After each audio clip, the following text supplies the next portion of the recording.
Bonjour, je m'appelle Benjamin Lubzinski, je suis psychothérapeute spécialisé dans les thérapies brèves.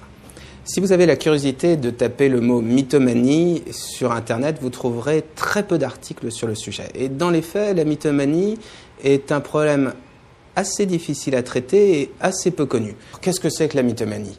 La mythomanie, c'est une compulsion, c'est une sorte d'obligation que ressentent certaines personnes à mentir. Alors, la personne va plus ou moins croire ses mensonges, mais en tout cas, elle va s'enfermer dans une représentation d'elle-même, souvent très valorisante et qui ne correspond pas du tout à la réalité. Alors, quelles sont les causes de la mythomanie ?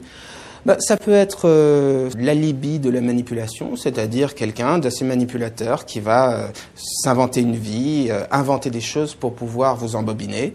Ça peut être une personne qui manque énormément de confiance en elle, qui souffre et qui va, à partir de ce moment-là, se créer une vie de substitution pour se valoriser, pour se sentir bien, pour se sentir intéressant et se sentir valorisé. Ça peut être lié aussi à des problèmes plus graves, comme la schizophrénie. La personne va vraiment non seulement s'inventer une vie incroyable, mais parfois ça va aller très très très loin.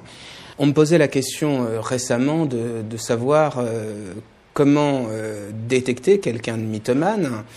Le plus simple, c'est de ne pas trop prêter attention à ce que la personne dit, ne pas se dire, tiens, son ton a l'air véridique, tiens, elle a tous les accents de la sincérité, mais plutôt de se focaliser sur les faits. Est-ce qu'il n'y a pas de contradiction, de choses paradoxales dans le discours de la personne? Est-ce que la personne n'en fait pas un petit peu trop? Est-ce qu'elle ne se valorise pas un petit peu? Puis, éventuellement, vérifier derrière ce que la personne vous dit, ne pas le prendre pour argent comptant. Ça, c'est très important.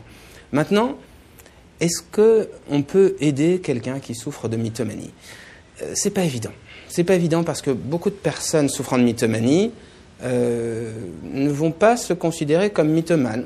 Soit elles vont avoir l'impression qu'elles disent vraiment la vérité, soit elles vont le faire pour manipuler, pour obtenir des choses, et donc elles ne vont pas avoir envie de traiter ce problème-là, soit tout simplement elles ne vont pas le considérer comme un problème.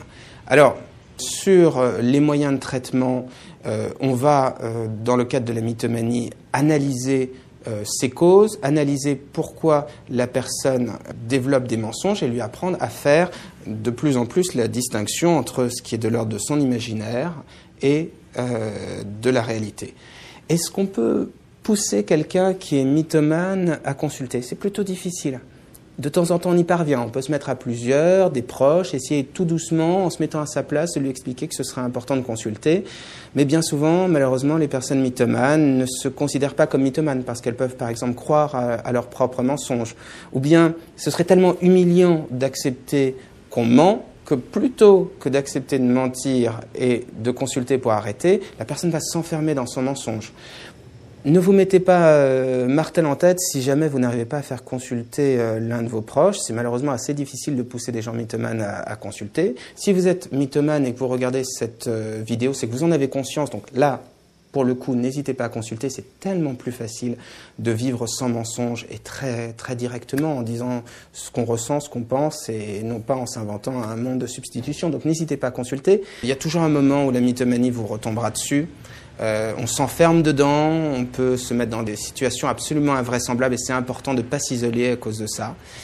En revanche, si vous êtes des proches victimes de la mythomanie de quelqu'un de votre famille, d'un ami, je n'aurai qu'un seul conseil à vous donner. Si vous n'arrivez pas à pousser la personne à consulter, protégez-vous. Prenez un peu vos distances, faites attention à vous, soyez prudents, préservez-vous. Ça, c'est vraiment de bons conseils à donner. Et puis surtout, vérifiez que derrière la mythomanie ne se cache pas une volonté de vous manipuler. Vous verrez, on parle...